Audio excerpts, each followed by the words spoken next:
and members on the dais. The chair reserves the right to remove disruptive persons from the hearing. I want to thank our witnesses for appearing and for your service to our nation. Over the last 2 months, we've heard from each of our combatant commanders that the threats we face today are more complex and more formidable than at any point over the last 30 years. They each raised grave concerns about how China, Russia, Iran, and North Korea are working together to reduce America's global influence, harm our alliances, and undermine our national security. Iran and North Korea are arming Russia with deadly effect in Ukraine. And China's no limits partnership with Russia is paying off for both countries. Russia is getting critical economic assistance, rocket motors, and microelectronics from China. Putin is using the assistance to keep his economy afloat and to produce the missiles, aircraft, and other weaponry that is devastating Ukraine. China is getting cheap oil and vital missile technology and enriched uranium from Russia. Xi is using the assistance to help his economy recover and to fuel his breathtaking buildup of space-based and nuclear weapons. China is also buying over 1 million barrels of oil a day from Iran in defiance of Western sanctions. The Ayatollah is using the oil revenues to fund his nuclear ambitions, arm his terrorist proxies, and launch an unprecedented and unjustified direct attack on Israel. Putin supports the rapid modernization of our military, a budget that fully funds readiness to ensure we can fight tonight, and a budget that will improve the quality of life of our service members so we can recruit and retain the most lethal fighting force on the planet. Unfortunately, this budget does not do those things. The 1% increase it proposes entirely is inadequate. It actually is a 2% cut when you factor in inflation. But this is the hand dealt to us by the Fiscal Responsibility Act that we all have responsibility for enacting. As we move to mark up the FY25 NDA, we will play that hand that was dealt us. But we all need to understand the risk to our national security that this level of investment presents. I look forward to hearing from our witnesses about what this budget means for our military readiness, our modernization timeliness, and our efforts to improve service member quality of life. And most importantly, what this budget means for our ability to deter our increasingly undeterred adversaries. With that, I yield to my friend and colleague, the ranking member, for any opening statement he may have. Thank you, Mr. Chairman. I want to welcome our witnesses, Secretary Austin, General Brown, Mr. McCord. Thank you for being here, and thank you for your leadership in very, very difficult times. I think the chairman laid it out fairly well. It can be summed up as big threats and a tight budget. And you have to figure out how to make that work. But as the chairman noted, we have that tight budget because that's what Congress passed and the president signed, so we will have to find a way to live within it. I think the national security strategy lays out those threats quite well. China, Russia, Iran, North Korea, and then various transnational terrorist groups, all of which are causing challenges across the world. I don't disagree with the chairman's assessment of those challenges, or how increasingly the problem is they are working together more and more to coordinate those threats in a way that are deeply challenging. We do want to hear today, obviously, about the two specific hottest spots right now, what's going on in Ukraine. It is good that Congress finally passed the aid package to Ukraine. The months of delay were very costly. Would be very interested in your military opinion about where the fight in Ukraine goes from here, in Ukraine's ability to hold off the assaults that are coming from Russia. In the Middle East, the war rages on with a continual threat that it could spread.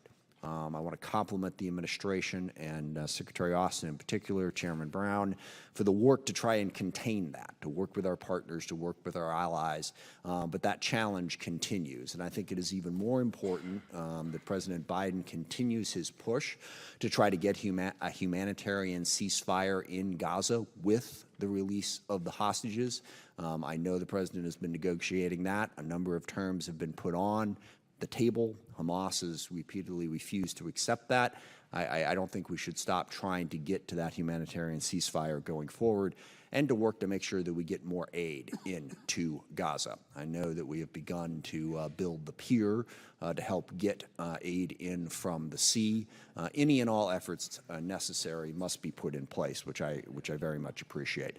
In terms of dealing with the big threats on that tight budget, I want to advance the idea, two things. One, we need partnerships and we need diplomacy. We cannot do it alone, and we cannot fight everybody everywhere all at once. We may not like a wide variety of things that these actors that we've talked about are doing. We have to live in the same world that they do, which means we have to talk to China. Yes, at some point, I believe we need to talk to Russia. We need to use our diplomatic skills and our partnerships and alliances, because one of the things I'm really worried about is that Iran, Russia, China, and the others, they're beginning to build partnerships. They're beginning to undermine our economic might. The chairman laid out how they are fighting back against our sanctions by working together. We cannot alienate the entire world and still meet these threats. We need the rest of the world on our side. So I hope we will consider building on the partnerships and diplomacy that we have used. I think the AUKUS agreement is a great example, the Quad that we've used, the 54-nation partnership that was pulled together to help Ukraine fight off Russia. All those are good examples, but we need to build on that. Lastly, I just want to foot stomp what the chairman said about recruitment and retention. Thank him and thank the Quality of Life panel, Representative Houlihan, Representative Bacon led, which is focused on making sure that we give our servicemen and women and their families everything they need and give them the support. They are the backbone of our military, without any question, and they deserve our support. With that, I look forward to the testimony, and I yield back. Thank you. I thank the ranking member. Our witnesses today are the Honorable Lloyd Austin, Secretary of Defense, General C.Q. Brown, Chairman of the Joint Chiefs. Accompanying the Secretary and the Chairman is the Honorable Mike McCord, Undersecretary of Defense. He serves as the DoD's Chief Financial Officer and is available to answer questions. No small job, given that he's the Chief Financial Officer of the largest organization on the planet. With that, we will recognize our first witness, Secretary Austin. We'll start with you. Chairman Rogers, Ranking Member Smith, distinguished members of the committee, thanks for the opportunity to testify in support of President Biden's proposed fiscal year 2025 budget for the Department of Defense.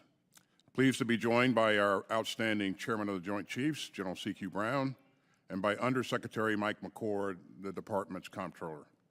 Let me start by thanking this committee for all that you do to support the U.S. military, our troops, and our military families. As Secretary, I have always been guided by three priorities: defending our nation, taking care of our families, taking care of our people, and succeeding through teamwork. Our budget request for fiscal year 2025 will advance all three of these priorities. First, the President's request will invest in cutting-edge capabilities across all domains. That includes $48.1 billion for naval and shipbuilding capabilities, $62.1 billion to reinforce U.S. air dominance, and $13 billion to bolster Army and Marine Corps combat capabilities. Our request will also provide $33.7 billion to strengthen our space architecture and $14.5 billion to develop and field advanced cybersecurity tools. It will direct $49.2 billion to modernize and recapitalize all three legs of our nuclear triad. And it will sharpen our tech edge through a $167.5 billion investment in procurement and $143.2 billion in R&D. Second, this budget will support our outstanding troops and their families. That includes raising base pay and housing allowances, investing in better housing, making child care more affordable, and funding vital work to prevent sexual assault and suicide in the military. And third, this request will help the department further deepen our teamwork worldwide. Our network of allies and partners remains a strategic advantage that no competitor can match. And you can see its power in our strengthening ties across the Indo-Pacific, in today's expanded and united NATO, and in the 50-country Ukraine Defense Contact Group that I convene. Our budget remains rooted in our 2022 National Defense Strategy. Our request positions the United States to tackle the department's pacing challenge, the People's Republic of China, with confidence and urgency. It will help meet the acute threat of Putin's increasingly aggressive Russia. It will help us tackle the persistent dangers from Iran and its proxies. It will help us take on threats from North Korea, global terrorist organizations, and other malign actors. And it will help us continue to deter aggression against the United States and our allies and partners, and to prevail in conflict if necessary. Now today, I want to underscore three key messages. First, even as our budget request abides by the mandatory caps set by the Fiscal Responsibility Act, it is aligned to our strategy. We made tough but responsible decisions that prioritize near-term readiness, modernization of the joint force, and support for our troops and their families. Our approach dials back some near-term modernization for programs not set to come online until the 2030s. Second, we can only reach the goals of our strategy with your help. And I'm truly grateful that Congress passed the fiscal year 2024 appropriations in March. And the single greatest way that Congress can support the department is to pass predictable, sustained, and timely appropriations. My third and final message is that the price of U.S. leadership is real, but it is far lower than the price of U.S. abdication. As the President has said, we are in a global struggle between democracy and autocracy, and our security relies on American strength of purpose. And that's why our budget request seeks to invest in American security and in America's defense industrial base.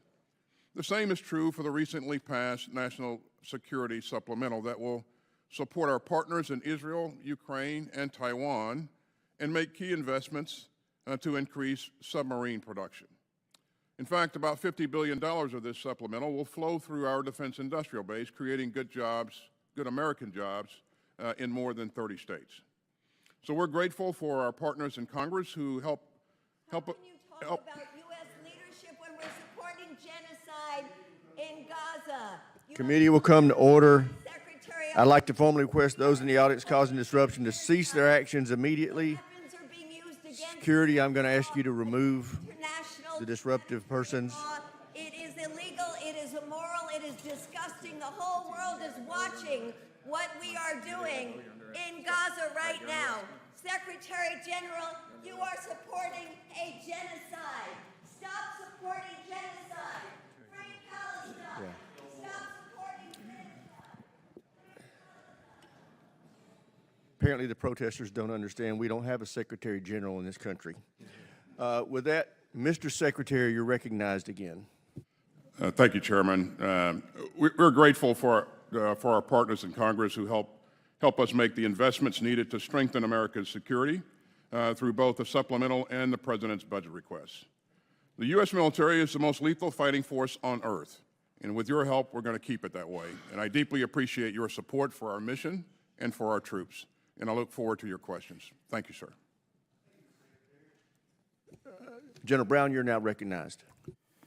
Chairman Rogers, Ranking Member Smith, and distinguished members of the committee. I'm honored to join Secretary Austin and the Honorable Mike McCord to appear before you today. On behalf of the Joint Force, Department of Defense, civilians, and our families, I want to thank Congress for your steadfast support and the opportunity to testify on the fiscal year 2025 defense budget request, which reflects our shared commitment to national security. I also want to thank you for passing the National Security Supplemental, which provides vital support to our allies, partners, and our defense industrial base to counter aggression and strengthen our joint force capabilities and capacity in preparation for any future contingency. The global security environment is increasingly complex. The 2022 National Defense Strategy identifies 5 key challenges. The People's Republic of China, our pacing challenge, continues its risky behavior around the globe. A newly aggressive Russia with its unprovoked war against Ukraine, a reckless Iran, who, as we saw a few weeks ago, attempts to escalate regional conflict with unprecedented attacks and support of proxy forces, a destabilizing North Korea, which threatens regional security, and violent extremist organizations which leverage instability to advance their cause.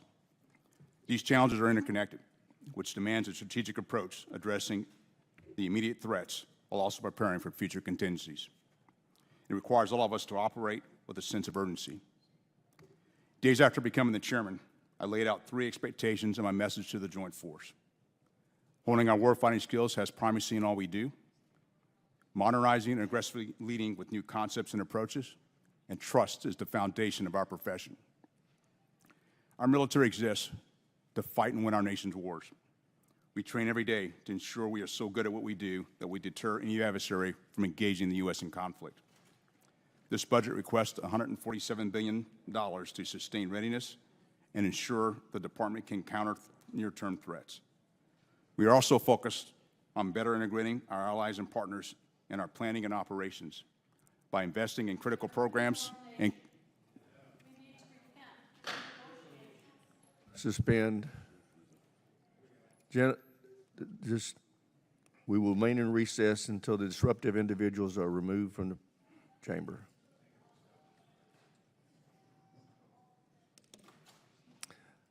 General, you may proceed. Sure. We are all focused on better integrating our allies and partners in our planning and operations by investing in critical programs and capability, expanding security cooperation, exercises, training, and interoperability. Our investments in readiness ensure the Joint Force can respond when the nation calls. While we are focused on readiness for today, it is critical to modernize and lead with new concepts to prepare for tomorrow. The Department continues to invest in capability and capacity to outpace our competitors while transforming from costly legacy platforms that are no longer relevant to the threat. This budget strategically invests $167.5 billion in procurement, underscoring our commitment to equip the Joint Force with unparalleled combat capabilities across every domain. This budget also invests $143.2 billion in research, development, tests, and evaluation of future capabilities that will retain our strategic edge. Finally, this budget invests significantly in nuclear modernization, digital innovation, multi-year procurement of critical munitions, and the strengthened defense industrial base. With rapidly evolving threats and technologies, accelerating our modernization is crucial. Lastly, trust is the foundation of our profession. The Joint Force must build upon and uphold the trust in each other. Trust with our families, trust of our elected leaders, and trust of our nation. Enhancing the quality of service and the quality of life of our personnel is not just a moral obligation, it's a strategic imperative. This budget includes investments in quality of service efforts such as advanced training, educational benefits, and career development, while also investing in quality of life projects like housing, medical clinics, and child care facilities, as well as funding spouse employment initiatives, enhanced mental health resources, and robust programs to combat sexual assault. We must create an environment where all can reach their full potential. Trust that our Joint Force stands ready to defend our national interest, ready to deter aggression, and ready, if necessary, to fight and win our nation's wars. I thank you for your support and collaboration and our shared commitment to face the security challenges of today and prepare for tomorrow. We are living in consequential times, and there's no time to waste. Thank you, and look forward to your questions. Thank you, General. I recognize myself for opening questions. General, I addressed this first question to you. You talked about what the budget would do. As we know, we talked about this is a tight budget. Tell me what we can't do with this budget. Tell me about some of the trade-offs that you've had to make as a result of this 1% increase. Well, Chairman, I appreciate the question. As the Secretary highlighted in his opening remarks, what we had to do is we focused on readiness for the near term, and as we did that, there's some areas that we elected not to modernize, some capabilities that would deliver in later into the 30s. And so that's where we had to address some of the shortfalls in this particular budget by making those choices to focus on readiness. For example, give me an example of something that you deferred. I'd have to get you more detail, Chairman, but as we look at various capabilities, and I would say munitions is a key one of those that we've focused on, as well as we look at our shipbuilding, our sub industrial base as well, and aircraft. How is this budget going to affect your training? Do you have an idea about that? Well, not much, because we actually did focus on our readiness, and that's why the $147 billion is to focus on our readiness. We are very capable Joint Force, and using the capabilities we do have today, while we pursue future modernization is where our focus is on readiness today, Chairman. Okay, I would ask this to both of you. I know you've got to be concerned about this growing cooperation that we're seeing between Russia, China, Iran, and North Korea. Do you feel like that this budget adequately resources our ability to deter their organized and unified aggressive behavior in the coming years, Mr. Secretary? Thanks, Chairman. The growing nexus between the PRC, Russia, and the DPRK and Iran is concerning, and this is something that we are watching very closely. As we look at what Russia is doing, because of the damage that Ukraine inflicted on Russia's land forces, Russia turned then to DPRK for additional munitions and in the form of artillery munitions and missiles. Iran is providing Russia with drone capability, technology, and actual drones themselves, and that's made a difference in Russia's ability to recover from what the damage that Ukraine has inflicted on them. And then North Korea, again, it's becoming more confident because of its affiliation with Putin. So this is very concerning. Something that we're going to have to watch, something that we're going to have to make sure that we have the capability and capacity to work with our allies to continue to deter and continue to promote peace and stability in each of the regions. But to your point, very concerning and something that we're going to have to stay on top of going forward. So. General Brown? I would echo the Secretary's comments about it being very concerning and watching how these countries are working and somewhat interconnected. By the same token, what I have seen in the 7 months, tomorrow will be 7 months I've been in the job. I've engaged about 170 times with my counterparts from around the world. And what I've found is as the world has gotten more complex, the work with our allies and partners has strengthened. We watch how NATO has strengthened. NATO is larger, but as I engage with nations in Europe, they're focused on the Indo-Pacific, and the Indo-Pacific nations are also focused on Europe because all these are it's a global threat to all of us. And that dialogue is definitely increased, and I've seen that happen in the jobs I've held as a senior leader. When you talk to your counterparts around the world, what resources would they like to see us bring to the table as a part of that effort to combat or deter the behavior you just described? Well, what I would highlight is they're concerned about our collective defense industrial base and bringing capability. One thing I do find as I engage around the world is that U.S. capability, U.S. equipment is highly desired. And we've got to be able to provide that capability and equipment, and those are the things that they are keenly interested in.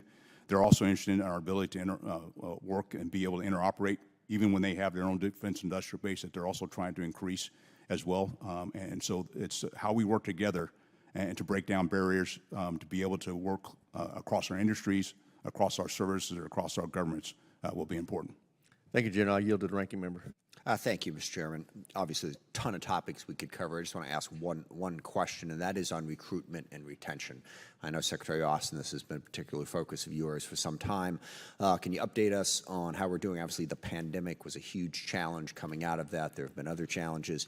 Where are we at, in your opinion, on being able to recruit and retain the service members we need? You're right, sir. COVID really caused us a significant problem in our inability to get into high schools and work the areas that we typically work for recruiting. Post-COVID, we have been able to reverse those trends, get back into the high schools, to advertise in the right markets, to reestablish contacts with centers of influence. Each of the services has made a concerted effort to hire the right kinds of recruiters and put the right kinds of recruiters, out there to represent the services, and that's proving to be very, very helpful. As we look at where we are right now, we see the curves beginning to bend, and in favor of more productivity. I expect that Army, Air Force, Space Force, and the Marines will all make mission this year, just based upon their forecasts. And I attribute that to their hard work. I mean, they've been doing a lot to reverse these trends. And you know, this is the tightest job market that we've seen in a very, very long time. So there are plenty of jobs for people to have or to get, and so this has been very competitive. But I think the services are doing the right thing, and again, I have to attribute this to their hard work and their focus. The senior leaders are focused on this in a major way, and I talk to them about this routinely. On top of that, retention is the highest that it's been in a very, very long time. And so when troops join us, they want to stay with us.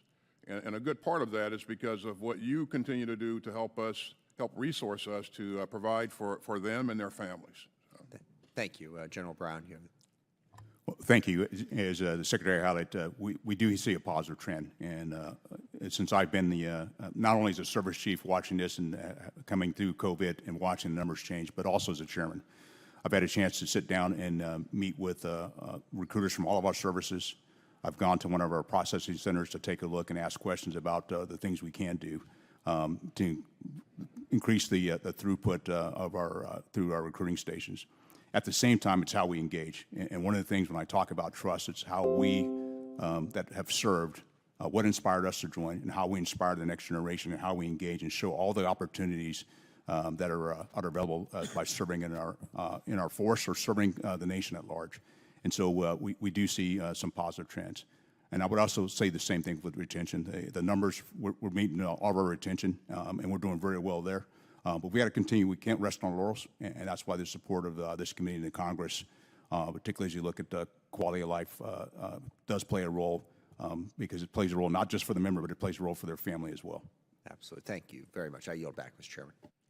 Chair, now recognize the gentleman from South Carolina, Mr. Wilson.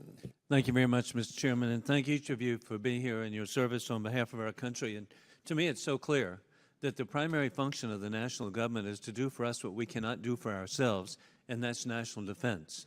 And so your service is more important than ever. And putting that in the context, too, what we're talking about is deterrence of peace through strength. And so what you're doing could not be more important.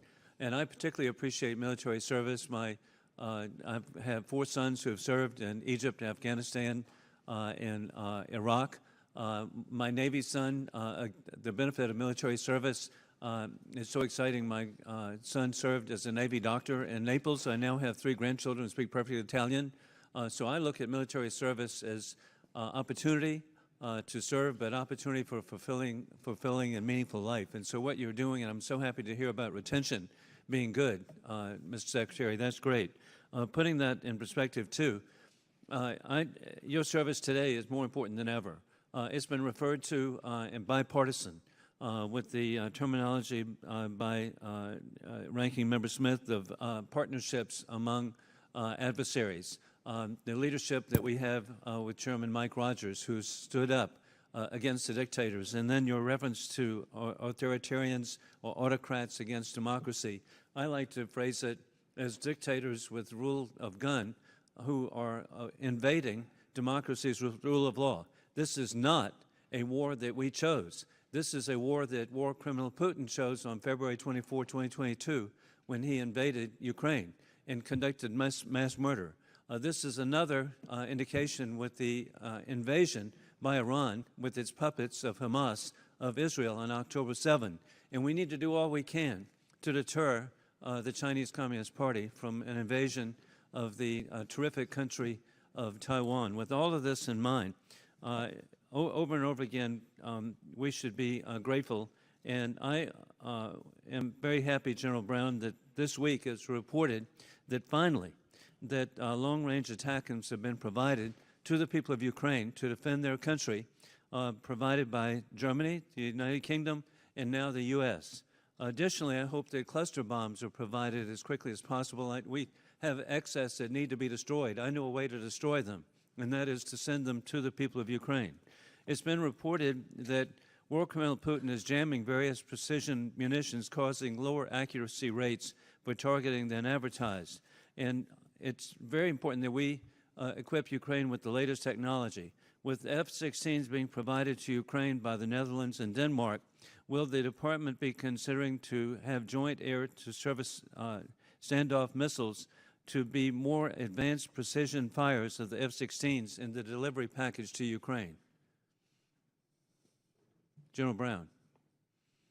Well, as we bring on the F-16s, it's the not only the airplanes, but it's the training of the pilots, also training of the maintenance, but also bring sure we have the weapon system to go with it. And that's part of the conversation we're having with the countries that are not only contributing F-16s, but as part of the Ukraine Defense Contact Group, there is an Air Force coalition that the United States is part of, and that is the dialogue that we're having to not only just get to the airplanes, but also get it to a full capability.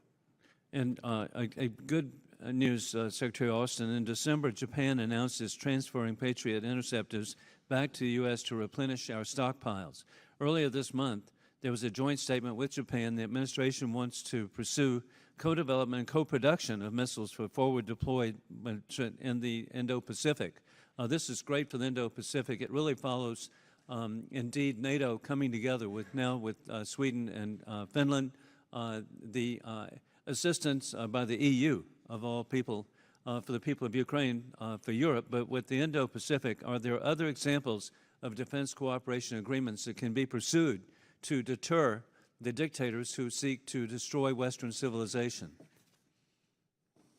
Well, thanks, sir. As you know, we have done a lot of work to strengthen our relationship with the ROK. We have promoted a trilateral relationship between the ROK, Japan, and us. As you witnessed months ago, the President held a summit here in the United States with the leadership of those three countries. We've strengthened our relationship with the Philippines. And so now we have the ability to operate alongside the Filipinos in more sites in the Philippines. And 3 years ago, the leadership was going to disinvite us and not allow us to operate in the Philippines. But that relationship... Hey, Mr. Secretary, my time is up. But again, it's exciting to see countries come together that we have not before, from the Philippines to Sweden and Finland. Thank you very much. Gentleman's time has expired. Chair, and I recognize the gentleman from Connecticut, Mr. Courtney. Thank you, Mr. Chairman, and thank you to both witnesses for your diligent service and your testimony today. Mr. Secretary, one of the smartest actions which Congress and your department made last year was enacting AUKUS authorities. I want to particularly compliment your legislative team who worked with a number of us on the committee to successfully steer a very complex package into last year's NDAA. As you laid out on page 16 of your testimony, it's not just an aspirational plan. AUKUS is moving out fast on many fronts. For example, I had the pleasure to welcome the first 3 Aussie naval officers to sub school at the Groton Sub Base in Connecticut, where they learned proficiency in the operation of nuclear-powered submarines, a key AUKUS Pillar 1 goal.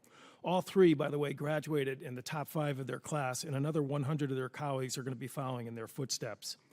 Mr. Secretary, having been on this committee for quite a while, it was quite striking to me the amount of focus in your statement on the need to grow and strengthen our nation's defense industrial base. On page 20 of your written testimony, you highlighted the department's publication last January, the National Defense Industrial Strategy, which was a first for the department to its credit. And that report honestly laid out, warts and all the painful history of neglect of that base, which goes back decades, and acknowledged particularly the damage that procurement instability from the Pentagon has done. Coming from a district with a submarine shipyard that was decimated by such instability from 1990 to 2010, I could not agree more.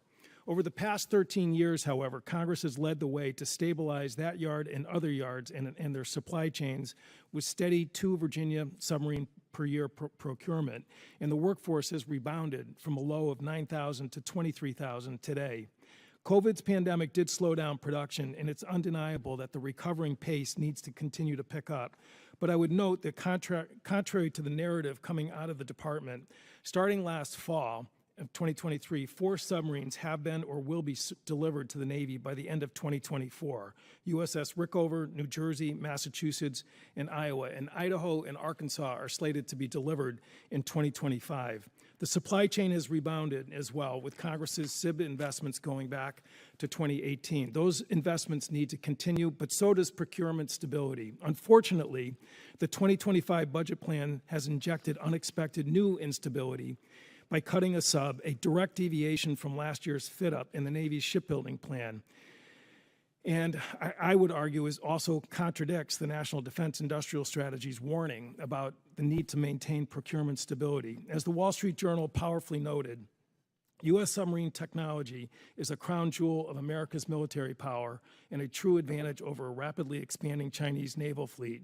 Buying only one boat is a terrible signal for capital investment, and it tells adversaries that the U.S. is not serious about rearming. I don't totally buy that last comment, but I would say that having been home since the budget came out, I've talked to supply chain companies who are hitting the pause button on planned investments. This has a real ripple effect when that signal shows instability.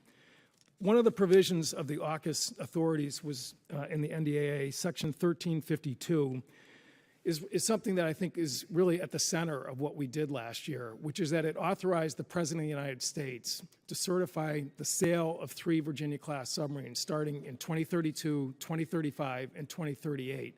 That President has to certify, when that time comes, that those sales are not going to degrade our own fleet. Nobody in this room knows who that President will be after the 2028 election, but to me, I want to make sure that that decision is as easy as possible to make sure that the goal of AUKUS is going to be achieved. Cutting a sub from the inventory, which is what this budget proposal unfortunately does, in my opinion, makes that decision harder.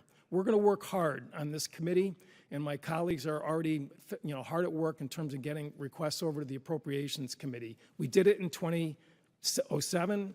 We did it in 2013 under the Obama administration. We did it in 2020 under the Trump administration. Again, I think it is so important for the goal of AUKUS, which again I think is going to be one of your hallmark achievements, that we maintain procurement and we, as I said, make that decision in the early 2030s as early as possible. I don't have a question for you today, but again, with that, I'll yield back. Thank you, Mr. Chairman. Thank the gentleman. Chair now recognizes the gentleman from Ohio, Mr. Turner. Secretary Austin, General Brown, and Mr. McCord, thank you for being here. Thank you for your leadership. Secretary Austin, I know you are aware that last week our ambassador to the United Nations, in conjunction with the Japanese, brought forth a resolution to the UN Security Council asking for all nations to prevent a dangerous nuclear arms race in outer space and to calling for a prevention of a nuclear arms race in space. This resolution was blocked, vetoed by Russia and abstained by China. Secretary Austin, what would be the effect if a nuclear device was detonated today in outer space? It would have devastating consequences on a lot of our capabilities in space, not only our capabilities, but the capabilities of other countries. And so for that reason, we think it's irresponsible for anybody to even consider deploying or employing a nuclear device in space. Well, Mr. Secretary, General Michael Traut, the commander of Germany's Military Space Command, agrees with you. He stated the worst-case scenario of an indiscriminate nuclear blast in space, radiating out at a satellite-frying electromagnetic pulse across low Earth orbit would be devastating, as you had said, for everyone. If somebody dares to explode a nuclear weapon in high atmosphere or even space, this would be more or less the end of the usability of that global commons of orbit. Deploying a nuclear weapon in space would also be counter to the United Nations Outer Space Treaty of 1967. In addition, it would have catastrophic effects on civilian use of space and our commercial use of space. Mr. Secretary, why would someone put a satellite in space that has nuclear capabilities to detonate a weapon in space as opposed to just use a missile or an ICBM to detonate a nuclear weapon in space? Certainly, a device like that would have could have a much more extensive impact and cover more ground, for lack of a better term, with one device than an anti-satellite weapon, which is directed towards a specific target. This thing would take away large swaths of capability, and as you pointed out, not just our capability, but also allies and partners, and so we don't really fully know or understand what the full effects would be. It would depend upon the yield of the weapon, the orbit that it was in, and all those things. But certainly it would Mr. have. Secretary, it wouldn't one of the reasons why they'd put it in space as opposed to shoot an ICBM or missile is because an ICBM or missile could be attributed as a nuclear weapons attack on a country and would have a nuclear weapons response? That's right. If it was an attack on one of our terrestrial capabilities, sure. But they also have the opportunity or the ability to use a ground launch capability to attack a satellite and take out some capability that's on orbit. Mr. Secretary, John Plum, the Assistant Secretary of Defense for Space Policy, told reporters on April 5th that Washington was in discussions with Russia about the weapons plans and apparent confirmation that Moscow is at least engaging on the topic. Is Russia developing an anti-satellite weapon with nuclear capabilities? Certainly, I would not want to get into a discussion of intelligence information in an open hearing, but certainly we can have that discussion. Right. So, Mr. Secretary, the reason why I ask you the question and the reason why you're stumbling is because the Biden administration refused to declassify this information. So we're not able to have an open public discussion. But one thing I'm concerned about is that, Mr. Secretary, in your entire written testimony, you never mention anti-satellites as a threat. You certainly don't even mention nuclear weapons as a threat, but the administration's moving forward trying to get the UN Security Council to take action. I believe that this is the Cuban Missile Crisis in space, and this administration is sleepwalking itself into an international crisis. And I certainly want to encourage you, to encourage the administration to declassify this and take every actions necessary to avoid this space race that could, as our ambassador to the United Nations says, be a nuclear weapons space race. Gentleman's time's expired. Chair now recognizes the gentleman from California, Mr. Garamendi. Thank you. My colleague from Connecticut talked about cutting a sub. We make choices here, as you do at the Department of Defense also. Mr. Secretary, on December 9th, 2022, you gave a speech where you said, nuclear deterrence isn't just a numbers game, and that thinking can spur an arms race. You stressed the importance of working to reduce the global role of nuclear weapons, which we just heard from our colleague, and I happen to agree. For years, I've questioned the viability and the premise of the Sentinel program.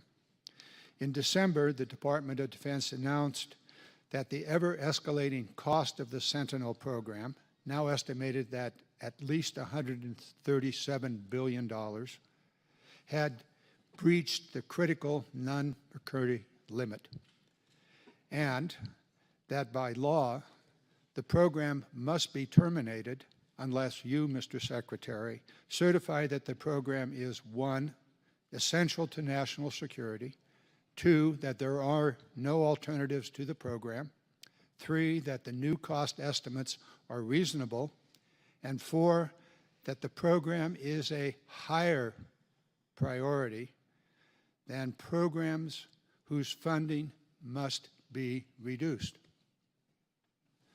Am I correct in saying that you are aware of your task that lies ahead?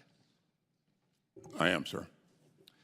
I'm pleased to hear that, because even without the required analysis by law that the Sentinel program, far too many Pentagon leaders have said, and I quote, "The Sentinel will be funded, we'll make the trades."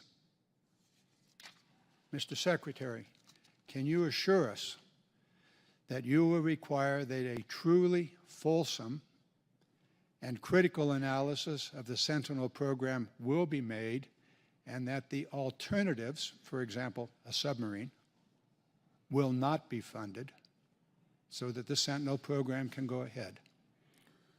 I can assure you that we will conduct a thorough analysis in accordance with non-McCurdy Act responsibilities and the responsibilities that you've outlined as well. So. Thank you, Mr. Secretary. I believe you have until sometime in July to make that decision, and along the course in early May or late May, you will, General Brown, provide to the committees the analysis required by law. Is that correct? We will. We'll support the timeline to enable the Secretary to make his determination.